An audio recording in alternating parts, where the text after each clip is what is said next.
Hi, this is Isabel Litzler, the place to be to develop your skills and grow your potential.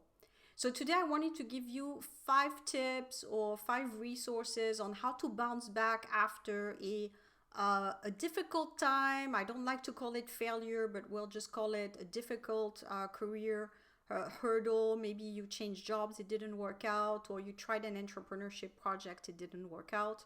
Of course, this year was tough, so you can really give yourself the benefit that maybe just the timing was wrong. And I think it's probably the case for a lot of people who, I'm thinking especially in the restaurant industry and all these things. Definitely, it's not necessarily the person's fault. So you just have to admit that we had a very difficult time this year. So the first resource I want to give you is about coming back to your old job. So I know it sounds probably not so exciting. I've been there myself where I had this option at some point. I was consulting and in an organization I had stopped. And then I was a little bit in an in-between situation. And my old job, actually, they contacted me and say, we're needing a consultant again for human resources. And I was a little bit lukewarm, I would say, because going back is always, usually when you leave a company or an organization, it's for better or it's for something different for a project. So it was a little bit of a difficult thing. It didn't work out in the end. I didn't pursue this, but the option was there for me. So if my project didn't go the way I wanted, I would have probably gone back. But because I trusted that my consulting in career coaching would grow, I didn't pursue it. But basically, this is always an option for you where you can always go back to your old organization. Sometimes companies will say you're welcome anytime, let us know. So usually if you left in good terms, etc., it's always an option. Number two, second thing you can do to make the most out of it is to share your experience on even your LinkedIn profile or in a blog article explaining all the steps that you've been through, especially if it was an entrepreneurship project. I think we don't hear enough about people who have tried things and what they learned from it, and maybe recommendations, for the people who try to do the same thing that they can learn from you, things you would do differently.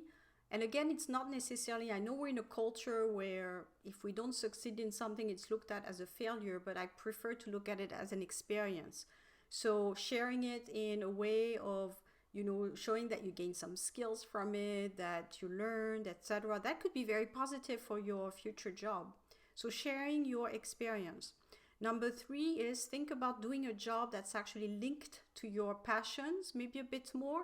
And I know I said in my previous videos that right now market is tight and sometimes you have to put a little bit aside following your passion. But you never know. There could be an opportunity that pops up and you might say, this is the time for me to go into this. I like working with children, or I like to do something that's a little bit more close to what really is making sense for me.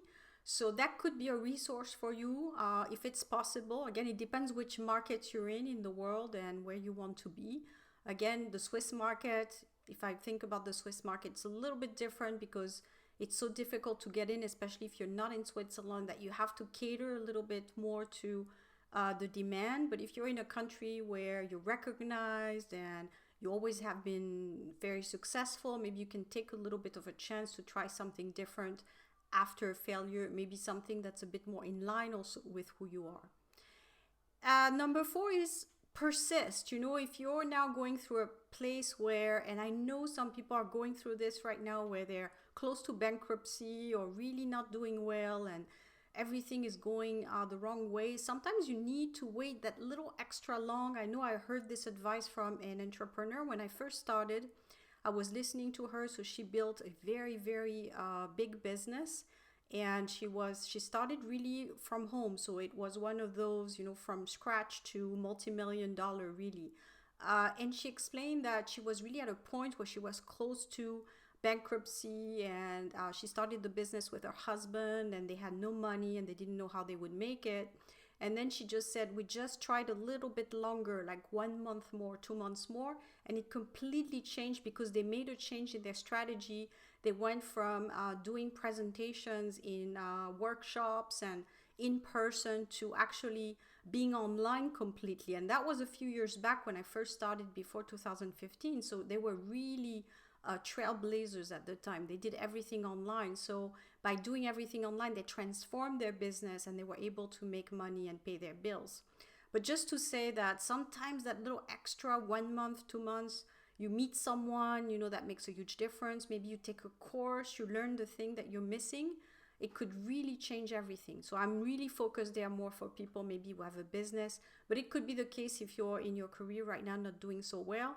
Maybe you just need a mentor or someone that's going to help you do better in your job. And that could be also talking to your manager or talking to your HR to just say, look, I'm struggling right now. It's not going well. You know, what can we do to improve the situation? So persist through hardship, not giving up. And finally, if you've made a move and it didn't work out, maybe you need to change careers again. So, and I usually discourage people to change careers too many times, but sometimes it's just not a choice. So you've made you've picked the wrong option, maybe in something that's disappearing right now because of the digital world. So changing careers is never necessarily negative.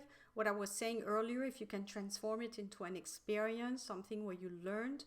But what I would advise if you're going to change careers again because you made the wrong pick or the wrong choice is really look at the market first. So see if there's need wherever you are for what you want to do. So changing careers in itself is not an issue, but the issue is to be able to explain the changes, and the issue is also to look at the market to see if there's needs for what you want to do, and there's going to be enough jobs to apply for, or enough clients if you have a business. So you need to think about all this before you jump into a change of career.